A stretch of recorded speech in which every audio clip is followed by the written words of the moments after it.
The next presenter who is coming up to speak is someone who is incredibly dear to my heart.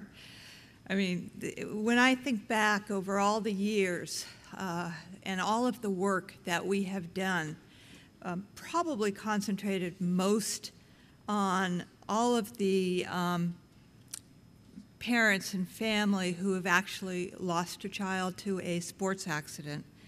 And boy, I recall this day vividly. And I'm not trying to, we need to try to keep this somewhat light, but it's not a light subject.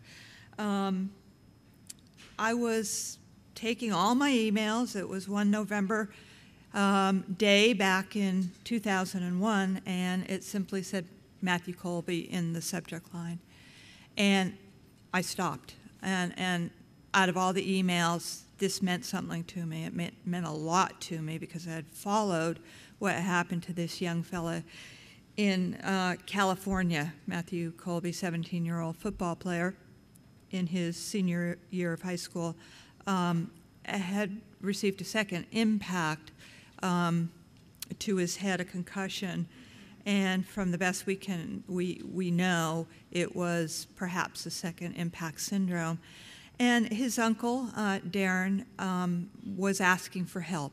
He was asking for help from MomsTEAM. And from that moment on, we decided that, yes, we did a lot with concussions. This is going way back to 2001, but that we could make a difference in this country.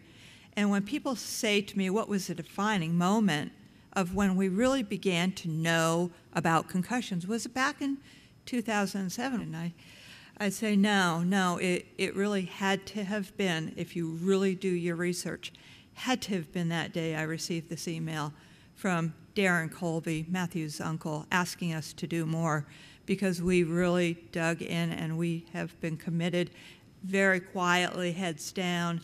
But if it wasn't for our next speaker, I don't think as many people would be as educated, nor would we have produced the smartest team making high school football safer.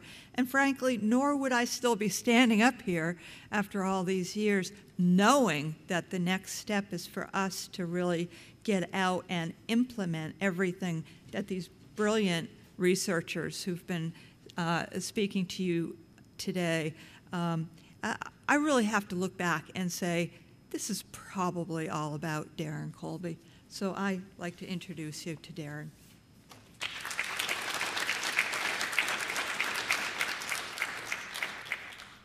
So Brooke gives me way too much credit.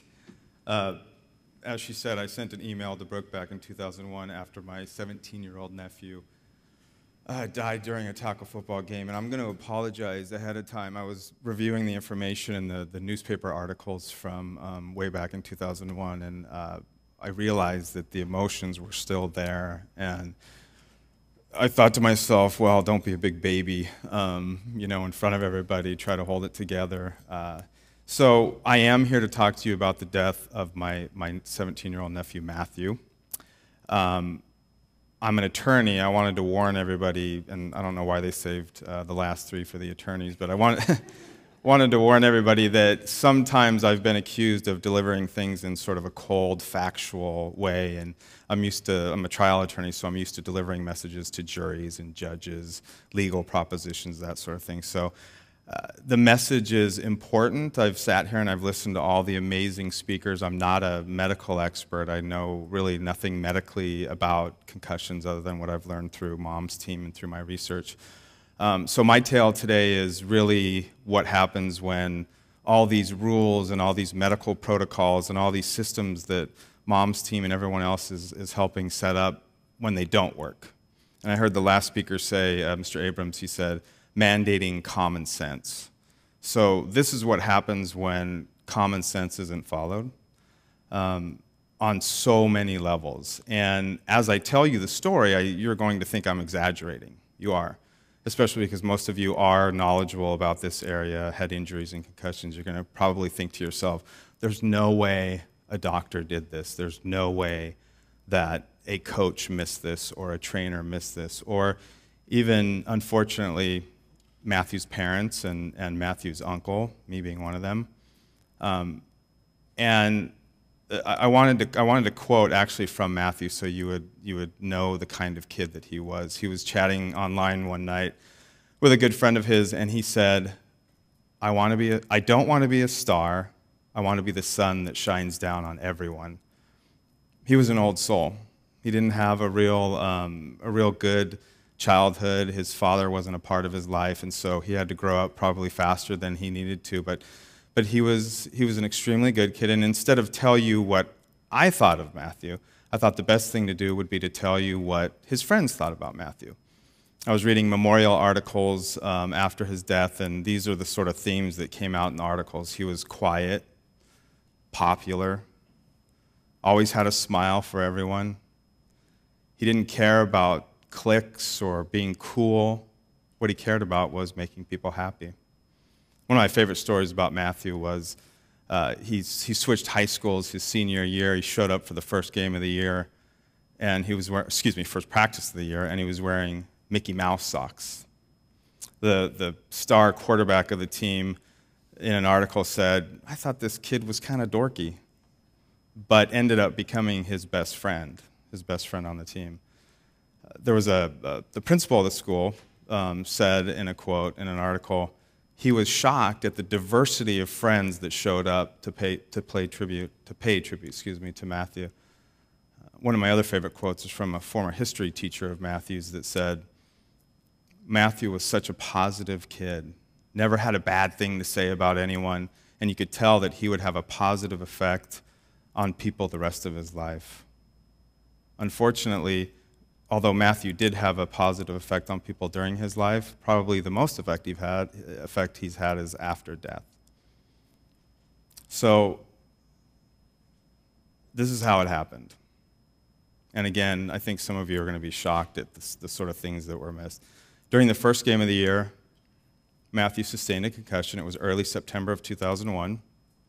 He reported to the coach and the trainer and his mother that he had mild symptoms, headaches, some nausea. Nobody did anything. He was able to play in the second game of the year. Sustained a second concussion. And at that point, it was reported that he was laying on the floor of the bus, complaining of an extreme headache. This was on the way back from the second game. On September 21st, he went to his trainer and told his trainer, hey, look, there's something wrong here. I've got severe headaches. I've been vomiting. I've got nausea. At that point, the trainer suggested that his mother, my sister, take him to a doctor. So he did go see a doctor. On September 24th, the doctor's notes in Matthew's medical file reflect that my sister called and said Matthew had sustained a head injury in the first game, had sustained a head injury in the second game, and was experiencing tingling down his spine, nausea, vomiting, as early as September 21st. Again, this is September 24th. On September 25th, Matthew's mother took him to the doctor, and with her help, he reported to the doctor that he had a headache on a scale of 1 to 10, a 10, that he had, again, tingling down his spine, that he had nausea, that he had been vomiting as early as September 21st, and again, this is September 24th. On September 25th, that's when Matthew went to the doctor. The doctor wrote in her notes, Matthew can play in the next game, but I told him to take it easy. I told him to report to the coach if he had any increase in symptoms. And if he had any increase in signs or symptoms, he was supposed to come back and get a CAT scan. And the only test she gave him was to put her finger in front of his face. Again, mind you, this is back in 2001. And that was the only test she gave him. She wrote him a return to play note that said, Matthew can practice this week and play in the game, but no head hitting. No head hitting in football.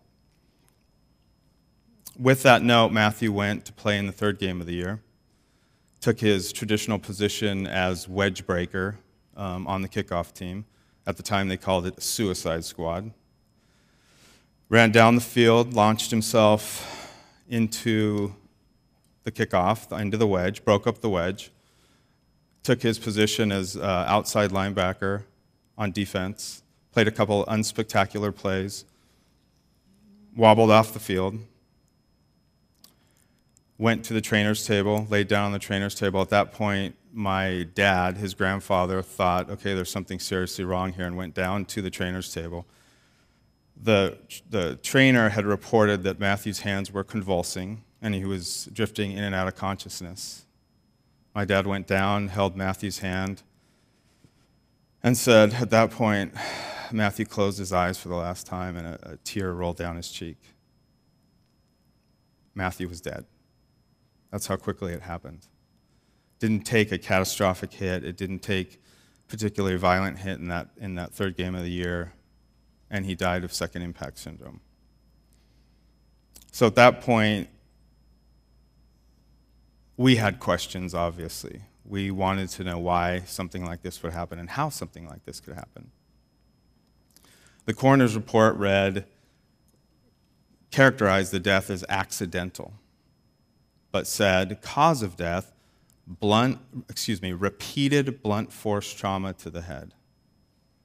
Now, me being a lawyer, to me that sounded like murder, sounded like homicide. And so I embarked on what I considered, or what became sort of my own game of Clue. I wanted to find out, my family wanted to find out the who, the what, and the when. Who killed Matthew? What killed Matthew? And where did it occur? I started looking for answers. I knew I wasn't going to find answers in the district report. The school district commissioned their own report, and surprise, surprise, they found that the coach, the trainer, and the school district was without fault. The three reasons for that, now in retrospect today, as I sit here and I listen to everyone, it sounds ridiculous. But the three reasons that there was no culpability: one, the fact that the coach had moved Matthew from inside linebacker to outside linebacker. And the report said in the position of outside linebacker, Matthew would be using his legs, his hips, and his shoulders to make tackles, not his head. The second reason was that they relied on the doctor's note. Now, in retrospect, I imagine the coach and the trainer would have thought, or should have thought to themselves, how do I put a kid into a football game but tell him don't hit your head? It's impossible. The third reason was that the coach, not believing that Matthew was being truthful or was telling him the truth regarding his condition, asked Matthew's friends, each of them, how is Matthew really feeling? Mind you, the coach and the trainer knew that as early as September 21st, not even a week before the third game of the year where Matthew died, he was experiencing severe symptoms. And his family knew. I knew. I was supposed to go to the movies with Matthew a week before he passed away, and called him, left him a message, seeing if we were still going to go to the movies, and he called me back and said, he had told me earlier he had his bell rung. He told me that he couldn't because he had a really bad headache. I missed the signs. You know, I heard a quote from Dr. Kevin Guskowitz during one of his talks, and I think it's extremely appropriate. There's no evidence that football makes people dumb, but there's ample evidence that people make football dumb. And that's why I think the SmartTEAM initiative is so important. So I want to go back to the clue. So I was putting together the cards to discover who had done this. In the who category, I had the coach, the doctor, the trainer. I had myself. I had the other members of my family. And I had the school district. In the what, I had started finding out the what early on. I asked some people at the hospital the night that Matthew died, what did he die of? And I heard the phrase second impact syndrome. So I knew it was something related to that. The where, that was a little fuzzier. I didn't know whether it was after the first game, after the second game, in the doctor's office after the second game, on the bus after the second game. Was it in the third game? Where exactly did he die? Where was it too late where it was unable to save him? And so in looking for the answers to my game of Clue, that's when I got onto the internet, I started doing research, and I was actually shocked at how little consensus there was on return to play standards, on diagnosis, detection, treatment, prevention of concussions. In fact, it looked like the medical professionals were bickering as to these types of issues. And that's when I ran across MomsTEAM. And to be candid with you, I thought at the time, well, maybe this is just a group of mothers that are overly concerned about their own kids. But after speaking to Brooke, I realized I was so wrong, that not only did she shared stories about her own kids, not only did she have a passion for her own children, but she had a passion for keeping other people's children safe. And so MomsTEAM became my biggest ally in turning over the cards. I don't know if you've ever played Clue, but you put, at the end of the game, you have the 3 cards in the envelope, you pull them out, and you get the answers to your questions. And so only through my connection with Brooke and MomsTEAM was I able to put those 3 cards into the envelope. And unfortunately, on one of the categories, well, first of all, the what killed him. Certainly wasn't a candlestick. It was second impact syndrome. The where wasn't in the living room or the library or the kitchen. I still don't understand where, but I feel like it was in the doctor's office when she failed to order any diagnostic tests or realize that this kid played a violent sport, a contact sport. In fact, it came out after the fact that when he said he played football, she thought he meant soccer. But I don't think that makes a difference based on what we've heard and what I know. Soccer is just is a sport also that you can sustain concussions in. So I opened up the envelope, got those answers. The answer to the third question, the who, that was the one that killed me, because I realized that I was one of those people that missed the signs. But it was all of us. It was the entire system that failed my nephew, the system that MomsTEAM and the rest of you that are working towards concussion awareness and sports youth injury awareness are working towards or attempting to build. And it was distressing to realize I was part of that process. Sitting here today, I can't believe that I didn't myself recognize how much pain he was in and his cries for help when he said he had a really bad headache. And so where do we go from here? Like Kevin Guskowitz said, people make football stupid. And that's why the name SmartTEAM is perfect for MomsTEAM's initiative. We need to educate, and I'm not going to repeat what a lot of other people said because I'm not an expert in this field, but from the grassroots up, we need education. We need to first educate the parents, the uncles, the aunts, those people that are on the front lines to recognize these type of things. And let me tell you another story. So after Matthew died, there was a newspaper article about a local athlete a star athlete, 17 years old. He was playing football. He sustained a head injury, and he didn't tell anybody. He stayed in the game. And his parents, having read Matthew's story, because it was just right after Matthew died, took him to the hospital, took him to the doctor, because they noticed that he was acting differently. He was acting spaced out. The doctor diagnosed a concussion, and the kid was asked, "Why didn't you say anything to anybody?" And he said, "Well, I didn't say anything to anybody because if you don't say anything, they can't take you out of the game." He also said, "I had no idea that my one bad tackle can be my last tackle." And these are the types of things that we need to teach our children, the parents, coaches, trainers. And I bet you anything, a lot of you are sitting here saying to yourselves, there's no way that so many people missed so many signs, but it really did happen and it cost a life. And only through the efforts of MomsTEAM can we prevent that. You know, Matthew's organs were donated to 5 people after he died, 3 adults and 2 children. And so maybe that history teacher that said Matthew's going to have a lasting effect on people's lives knew what he was talking about. Maybe he had a crystal ball. But maybe he was seeing the future, and maybe he was talking about the effect Matthew would have after death, unfortunately. And so, Matt, look how your sun is shining on everyone. Buddy, thank you.